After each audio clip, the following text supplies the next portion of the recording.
Kabilang sa mga lugar sa Metro Manila na wala pa rin kuryente ang Muntinlupa. At may live report si Von Aquino. Von.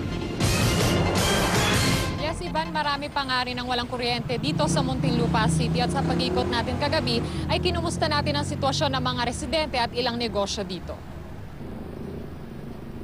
Matapos ang pananalasa ng Bagyong Glenda, maraming lugar ang nawala ng kuryente sa Kabikulan at Luzon, kabilang na ang Metro Manila.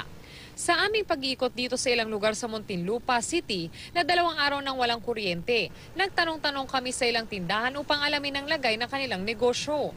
Ang tindahan ito ng bigas at iba pang dry goods, surpresang tumaas daw ang kanilang kita kahit brown out. Mas malaki yung kita namin. Bakit kaya ganun? Kasi ang mga tao nag-iipon ng pagkain nila.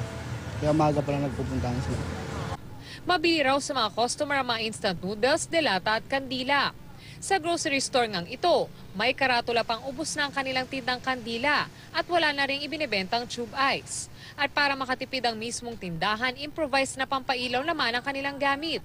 Gawa ito sa bulak na nakalagay sa mantika at asin. Kung may kumikita, mayroon din namang matumalang benta. Ang tindahan ng prutas at mga dry goods na ito, bumaba naman daw ang kita dahil sa bagyo at brown out. Kumusta yung kita nyo dito sa tindahan simula nung nag-brown out dahil nga sa bagyo?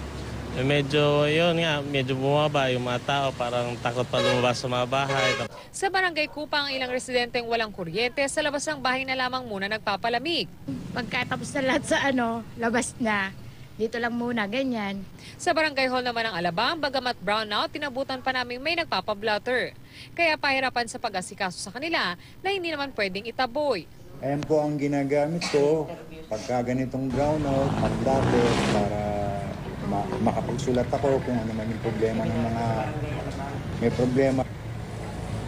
Ivan, hanggang sa mga oras na ito ay wala pa rin kuryente yung Barangay Hall ng Barangay Alabang, no? Pero gayon man ay nagtuloy-tuloy pa rin ang kanilang operasyon sa Magdamag. Ivan? Maraming salamat, Von Aquino.